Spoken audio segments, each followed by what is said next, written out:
Ребят, я предлагаю начать. Меня зовут Катя, я SEO компании T-English.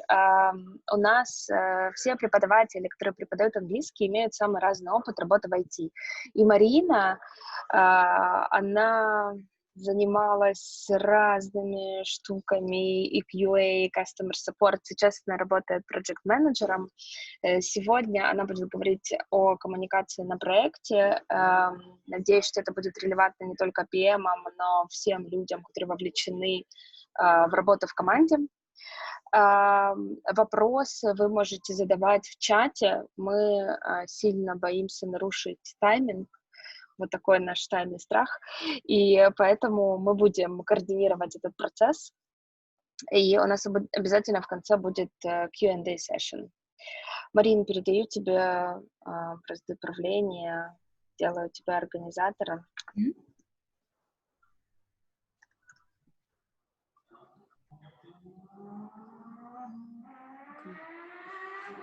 Go. Yeah, so probably our today meetup will be in English. So hi everyone, I'm really happy to see you here and thank you for joining. Okay, thank you for, I will let people in. So okay, thank you for inviting me here. I also appreciate that. And as Kate has already mentioned, I really hope that this presentation will be useful not only for project managers, but also for business analysts, team leaders, whoever.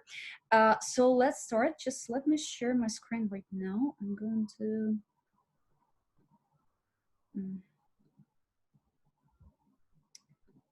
Can you see that? Okay. Yes, we can. That's great. So just before we start, I would like to establish a few ground rules here. So I would like to make some kind of a boring lecture, so try to be as much active as possible. If you have any questions, you're welcome to write them down in the chat and I will try to answer them during the Q&A session. That's the first one. So also, if you have any feedback, comments, or whatsoever, you are also welcome to do that directly in the chat.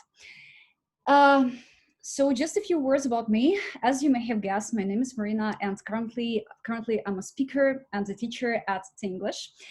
Also, I'm a project specialist at Priority. Before, I worked as a QA engineer, customer success and business development manager. So I hope that I will be able to share some useful experience with you. And the topic of our today webinar is how to manage project communication, right? So just let me... Zoom can be a real challenge for me sometimes. Oh, yeah. So as for the agenda of our webinar, first of all, we're going to discuss poor communication and its impact on our projects. After that, we're going to discuss some main troubles and issues during project communications and ways how to tackle and deal with these issues in the most efficient ways. Also, we're going to discuss the impact of cultural differences and working in remote teams, because this, I believe that these topics are relevant, especially now. And last but not least, we're going to discuss communication plan and best practices, because that's something that will let you make your communication both with stakeholders and with your teams efficient. And as I have already mentioned, Q&A session in the end. So let's start. Probably you may know that project communication can be a tough nut to crack, and people, when they are not sure in their communication skills, or maybe they have some issue with that, so that's the strategy that they would like to use. Oh, here it is. No communication, no problems. The thing is that, the most important issue is that sometimes project managers are not practical enough when talking about project communication, right?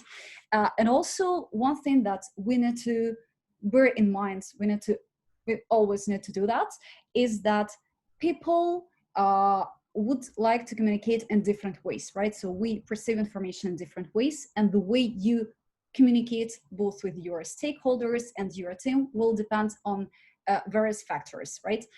First of all, that depends on your role on the project. Also, that will depend on the stage that your current project is now. And probably that will depend on the person that you're talking to. Okay. Some people are still joining, so I will, okay. By the way, just in case you have some issues, maybe with the video or audio, please let me know, because I just want to make sure that everything is all right here. Okay, so the first question for you here, because I promised you that that was going to be interactive. I have a question. Can you please share your experience, or maybe just some general knowledge? What can be the results of poor project communication? You're welcome to share your answers in the chat. So I will give you some time to type the answers. Feel free to express your ideas. Again, we will not share that.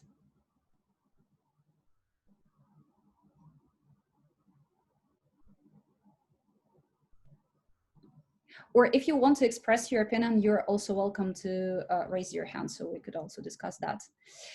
Yeah, the first and foremost, that's going to be misunderstanding, and that's the first thing that can happen.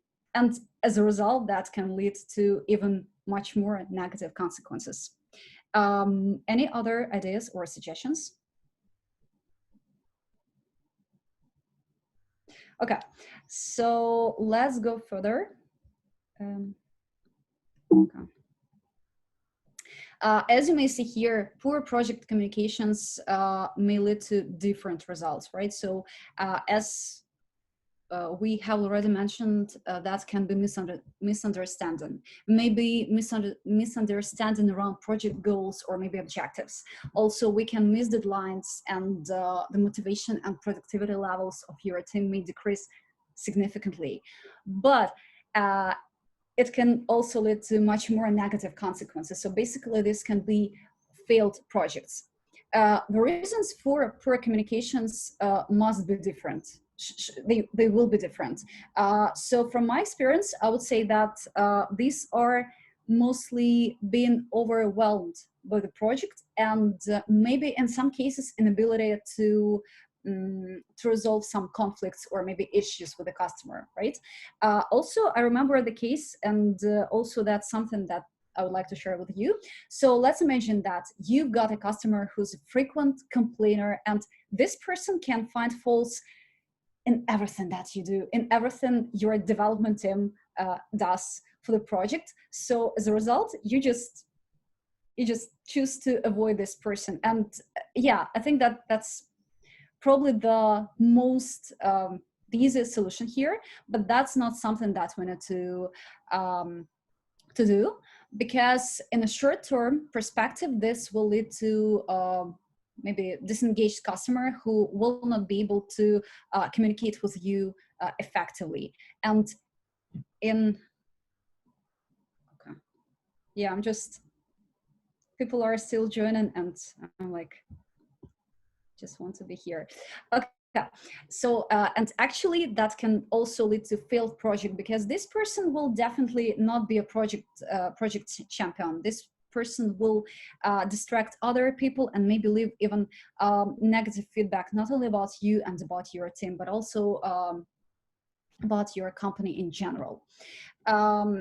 Also, the practice that I would recommend you doing is not being reactive. For example, if the customer complains and you resolve this issue, try to follow them up, maybe in like 1 or 2 days. So it depends, right? So I understand that you would like to avoid this person because that's not the best person we would like to communicate with. But still, that's better to be proactive, right? And to show that you take care of this person, and you are also interested in the results of your cooperation, right? But still, be careful here, because like poor communication reflects in a completely different thing. This can be over communicating to stakeholders and your team. right? I remember that a few years ago, for some reason, I was sure that the more time I spent on communicating with my customers or with stakeholders, or maybe even with the team, the better results we'll get. And so probably that would be nice. That was a big mistake, because here we need to keep this balance between poor communication and over communicating to stakeholders, right? So that's really important here. How should you do that? Because this balance can be really difficult to keep. I believe that you can ask yourself a few questions, right? First of all, before scheduling one more meeting, that will take probably 1 or 2 hours, so it depends. You'll need to ask, who needs to know what information? Maybe this technical leader is not really interested in some payment details of this project, right? Also, how often must that information be communicated or shared? And last but not least, by what means will information be communicated or shared? For example, should this be, I don't know, an instant messenger, or should that be an email? So again, that depends, and we're also going to discuss these issues in detail when we're going to move to the communication planning aspect.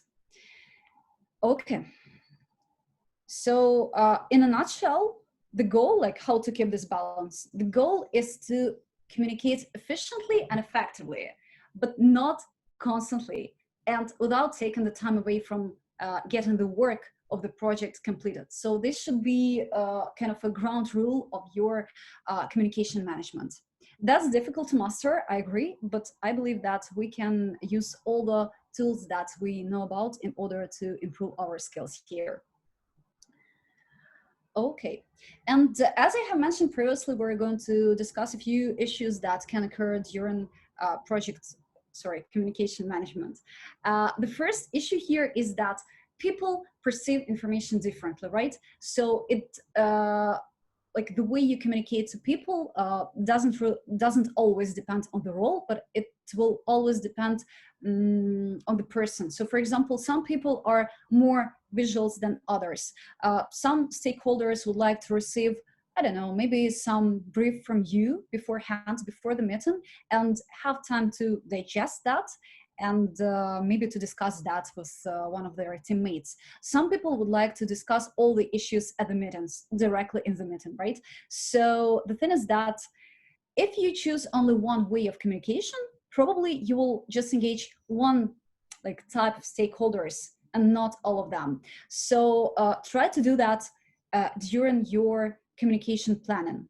So for example, you can usually that can be done at the kickoff meeting, right? But ideally, that should be done before the project starts. So you will need to ask your stakeholders, okay, are we going to use, for example, this mean of communication? How often should we do that? And so on and so forth. And also about the engagement, right? So we need to keep both team, we need to keep teams and our customer engaged, not only just in the beginning of the project, but also throughout the project, right? How should we do that? As for the team, again, that depends on your project. And I know that some project managers don't really, well, they have reasons for that. They prefer to be the only contact point at their projects. And for example, the development team will not have the chance to communicate directly to the customer. Again, that depends, but the trick that I would like to recommend you is to let your team communicate with the customer directly. It doesn't mean that we just relinquish the control of the communication and your development team will do whatever they want. No, you will still keep this control. For example, you can have, I don't know, general chats, or they can add you to the copy. That's obvious, right? But in this way, you will be able to kill probably a few birds with one stone. First of all, you will increase the level of motivation of your team. I know what I'm talking about because we tried that on the project that we really love, and that not only increased the level of motivation of our team, but that also increased the customers' loyalty because they understood how experienced our team is and they begin to trust us. That's really important. So in this way, your development team, or okay, let's call it the team, will be able to feel their responsibility, and also this will be easier for you as a manager to manage all these communications. But again, you will also need to define that in your communication plan. And as for the stakeholders, because that's really challenging to engage them. Sometimes they can be busy, they can have other projects, or maybe they are not really interested enough. So my suggestion here is to be as much transparent as possible. And also my suggestion here is to discuss communication with your customers as well. So here are a few questions that you can ask them in order to make sure that you are still like transparent enough. So ideally, that should be done like via email, but still that depends. It depends. So you can also do that at a meeting. The first question here is the following: what is working and how we communicate with you about the project? The second question: what is not working, right? And last but not least, where we can improve our communications with you. Some customers are not really willing to discuss that, but still, that's probably, in my opinion, that's your responsibility as a manager to engage your customers, to engage your stakeholders, and to keep them engaged throughout the project. Okay. So here I will also share some like probably main rules for me when we're talking about communication, not only with stakeholders, but also with the team. Because by the way, I understand that sometimes the communication within the team is really underestimated, but still you will need to understand that the development team, so these are the people who are also responsible for the project success, and they will be able to do that. The first rule here is to listen intently, right? So that's not just to hear, to sit at the meeting and try to pretend that you're interested. Not really. So listen intently means that you don't just percept what is being said. You also need to understand how it's being said, because nonverbal communication is really important here. And if you realize like the tone of voice, maybe some intonation, maybe gestures, facial expressions, and so on and so forth, you will be able to communicate with your customer much better, because you will understand the reasons why they do that. Also, here you will need to think clearly. So my suggestion here is to find out more about your customers, right? So you will need to understand like the role that they have in the project, right? What they do, and so on and so forth. So that's definitely going to help you. And if we're talking about verbal communication, please make sure that when you receive verbal communication, wait until the person is finished before you begin. So please don't interrupt people. Maybe that can sound obvious for some people here, but I noticed that some people tend to interrupt each other, for example, team members, and that's not really the best practice, right? So give each person to express their opinion. That's really important. And for example, that's the best practice that some project managers recommend. So you will need to wait for like 3 seconds. So that's going to be some kind of a pause in order to make a person more engaged, right? And in this way, you will let your, for example, the sender of this information, you will let this person understand that you're not going to, have arguments with them, and so on and so forth. You can try this practice. To be honest, I haven't tried this one obviously, so probably I cannot share some experience here. But again, if we're talking about interruptions, please just forget about them. Even if you are so expressive and so on and so forth, that's not the best way to communicate with your stakeholders and with your team, right?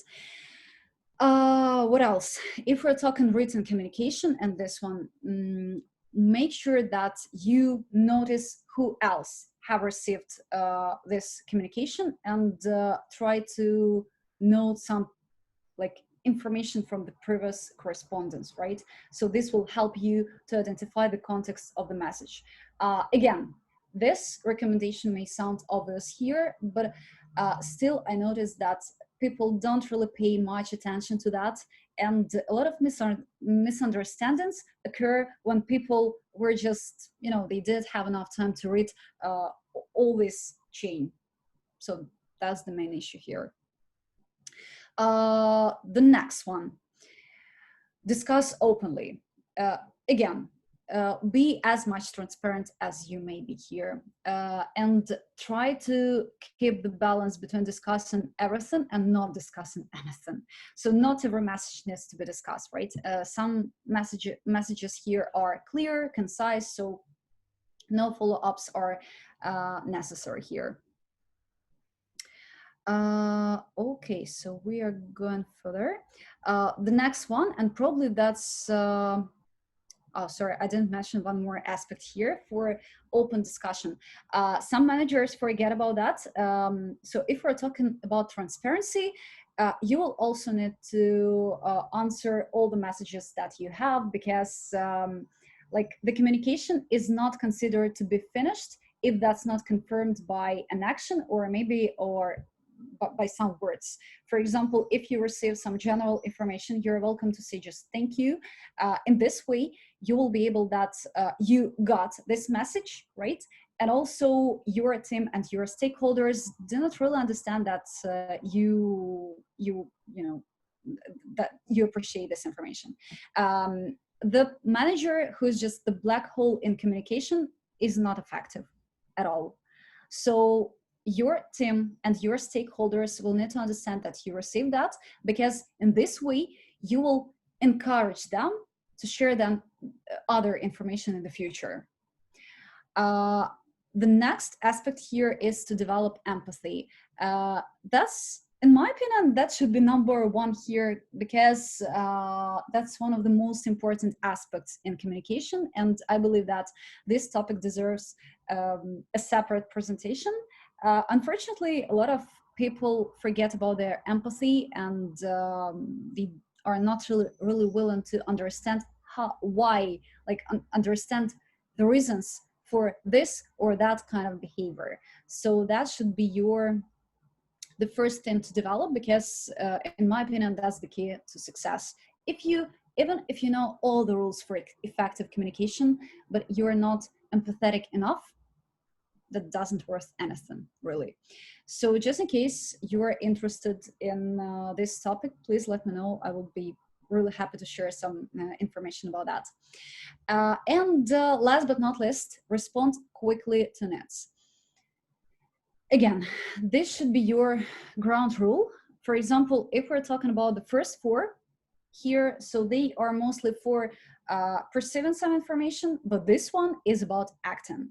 So when you received a message, please don't try to procrastinate. So try to answer the questions as quickly as possible.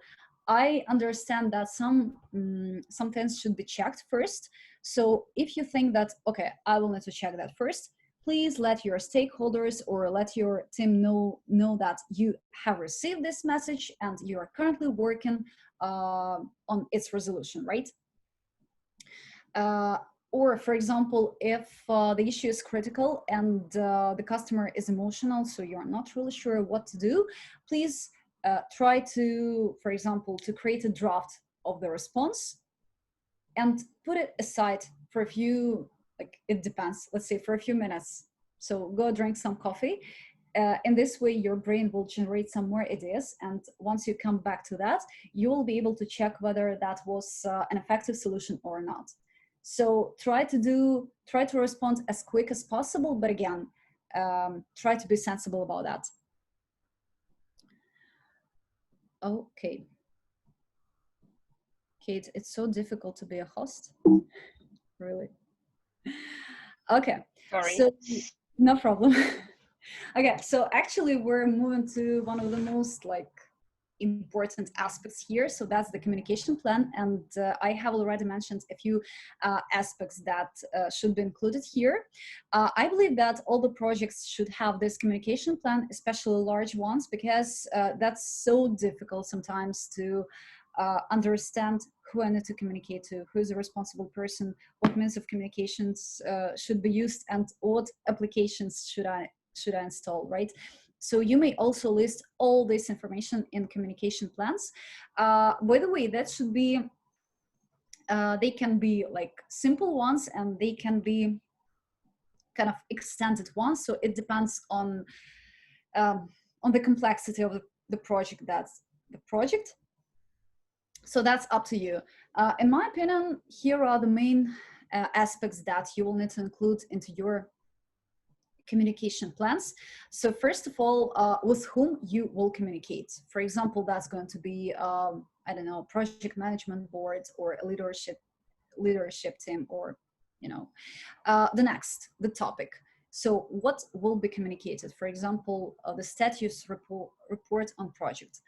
The next, when. So here you may also define the frequency, like maybe daily or weekly or per request, and also the timing. For example, like the time box, maybe 1 hour, 15 minutes. Again, that depends. And how will you do that? Let's say at the leadership meeting, and also the means of communications that you are going to use. So here I have an example of the communication plan. So actually it's kind of a template that you can use. That's a bit different from what I have just described, so but still that's pretty similar.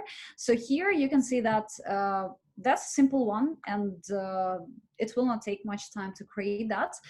By the way, you can create 2 communication plans, one for your stakeholders, like for your communication with customers, and the next one with your team. So for example, if you have a lot of meetings and ways to communicate. So again, that depends. But from my experience, I can say that having this communication plan on file will definitely help you to understand the aims that you will need to achieve, and also that's going to be much easier both for the stakeholders and for the team to, you know, to find out what particular meeting is going to take place and when. Do you have any questions about that? So we can also go to the next topic.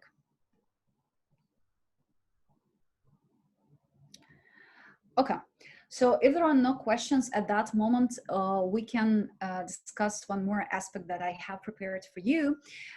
Cultural differences. Can you please let me know who is working with, for example, customer or stakeholders from other countries, or maybe with some distributed teams from other countries again?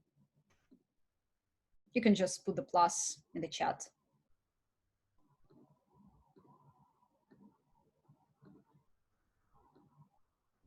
Mm-hmm.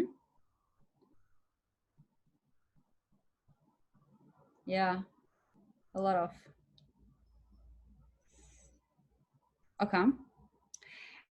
Yeah, so here, if we're talking about communication with people from different countries, that's obvious that we need to mind cultural differences, right? Because, for example, for some cultures, that's obvious, that's okay to be direct, to say what you wanted to say. And for some cultures, that's going to be considered as rude, right?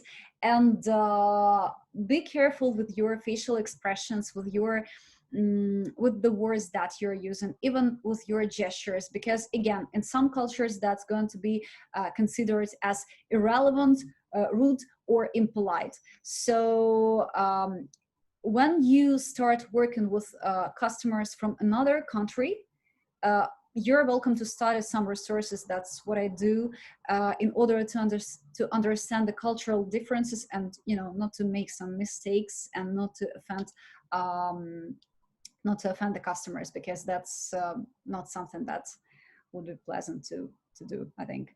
And by the way, in some countries, like some of my customers didn't really have, like, their English was not so good, to be honest.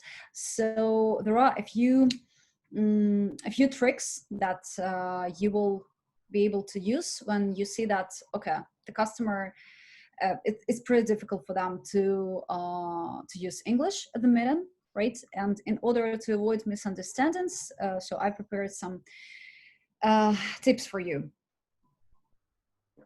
So the first one, and I think that this can be applied for all the meetings still, try to keep the number of topics to be discussed at a minimum. So try to be aware of information overload, right? Because sometimes people just get distracted from what they are talking about, and as a result, you will just forget about what you were talking about. Also, try to use some visual and charts to help communicate your ideas. Again, especially if your customers have some troubles with understanding you, or maybe vice versa, if you're not sure that they understand you correctly, right? Because we're not native speakers, and sometimes that's a challenge for people to express their ideas to native speakers as well. So that depends. And in this way, if you use presentations, you'll be able to, first of all, to demonstrate that we are ready, and also to, so for example, if you're a stakeholder or maybe a teammate from another country has some questions, and that's not really clear for them, he or she may ask you them. So in this way, you avoid misunderstanding again. This one is really important. So try not to use some slang words, because some terms may not be universally understood. And I know that some people tend to use some expressions from Urban Dictionary. So again, be careful with that, because like in the best case, people will not just understand you. In the worst case, people will understood you not in the best way. The next one, try to speak clearly and ask specific questions, right? So like, try not to use yes, no, or ask your customer, do you understand? I have a, well, that's not actually funny, but let it be. I have a story. So we were having a meeting with one of our stakeholders, and he was just talking to one of our new developers, right? So this person was, I don't know, maybe he was too shy to ask this customer again. So he just answered yes, no, understood, and so on. So as a result, like as that appeared, he didn't understand anything. So luckily we did have some notes and documentation, but still try to avoid that.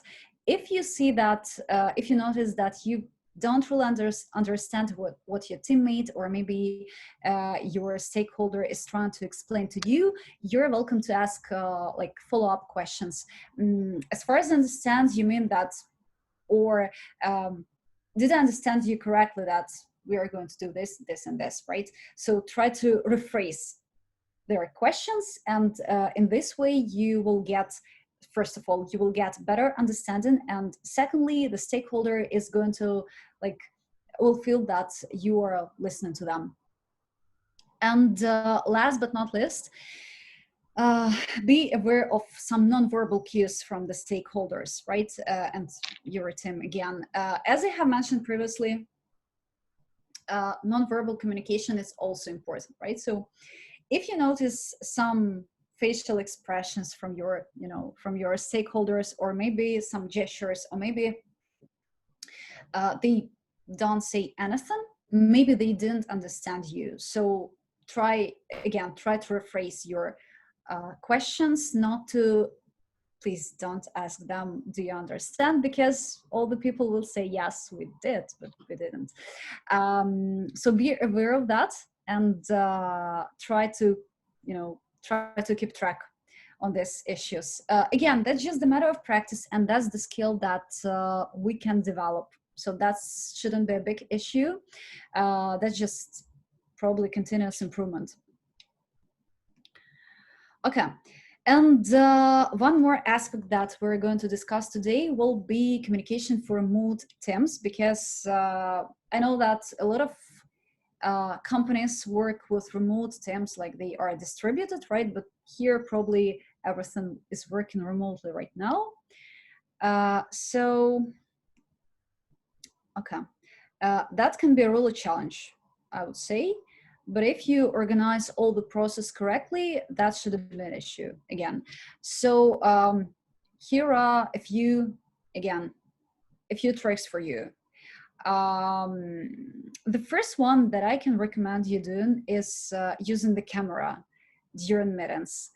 Some people don't really like that because they feel that it's just kind of interference to their personal space, but still try to perceive that not as some I don't know, a way to control you, because some people do that.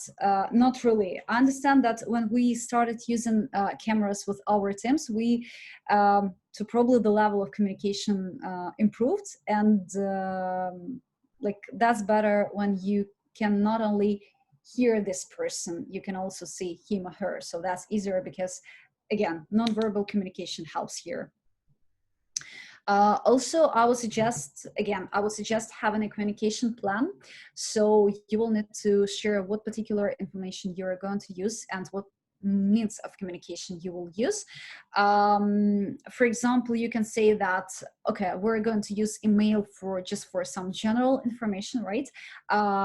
Instant messaging for some urgent issues, and let's say community for sharing some news and so on.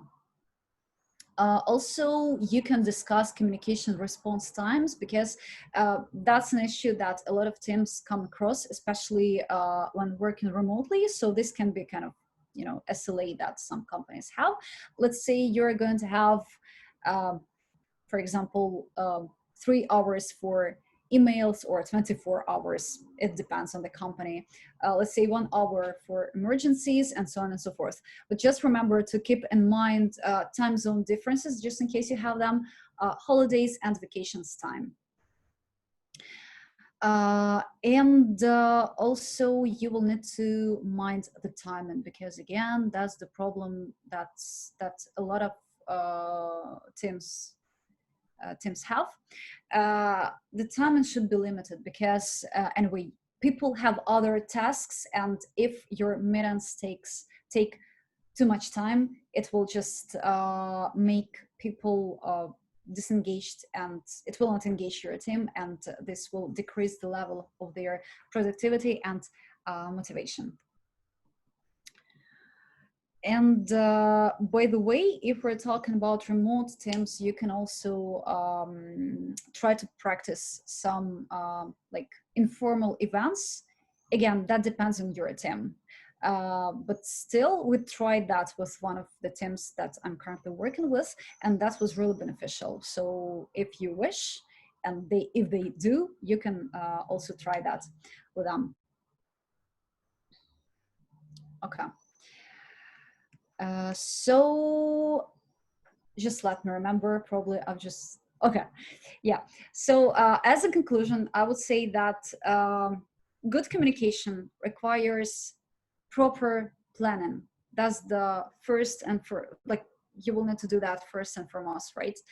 Also, you will need to develop some rules, not only for you and for your stakeholders, but also for your team. So how to communicate with stakeholders, and how to do that in a good way. So for example, you can do that according to your, according to your company's regulations, or if you do not have them, you can also write down some ground rules for that. Also try to develop empathy, because people feel that you don't really want to understand them, and all the things that you do is, all the things that you do are not really significant to you. You do that because you just need to do that, and so on. And when talking about virtual or distributed teams, please remember to apply proper planning again, and try to be in touch with your team like as much as they need that. So the main idea of this presentation is that the more effectively you communicate with your stakeholders, with your team, the more committed and engaged they will be. So as a result, you will be able to achieve your project goals faster, and you will get great results. So probably that's it. I really appreciate your attention. That was like 5 minutes for me. I will just, if you have any questions, you're also welcome to post them in the chat, and we're going to discuss them. Here is my profile. So if you have any questions, you're also welcome to drop me a line in social media. Marina, I think that people can unmute themselves and speak, so we don't have as many people as we thought, so it's going to be fine. Mm-hmm.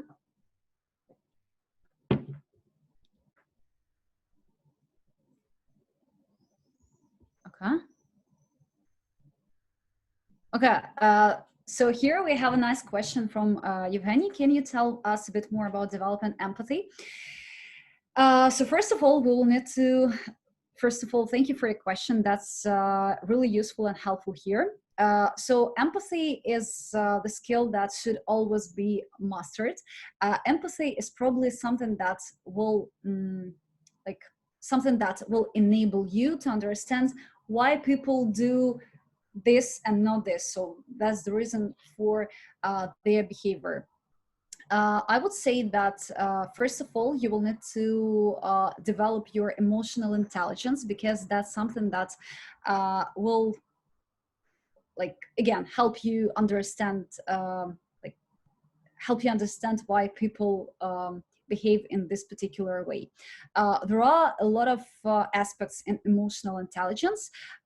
First of all, you will need to pay an attention to some people, to the behavior, not only the people who surround you, but also pay attention to your own behavior. So try to reflect on some things that you do.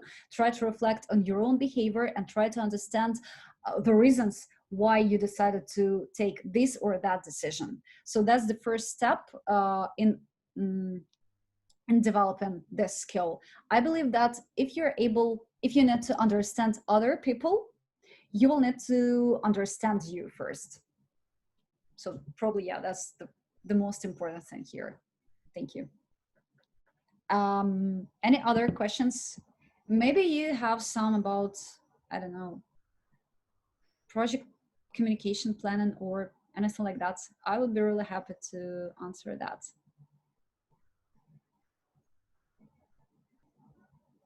No more questions?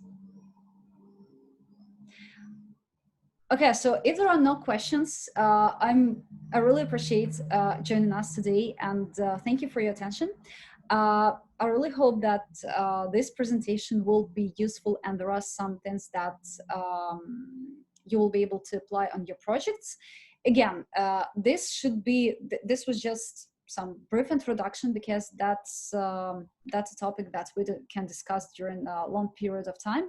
So if there are any specific topics in communication management, you're welcome to share them here, and we will talk about them in detail.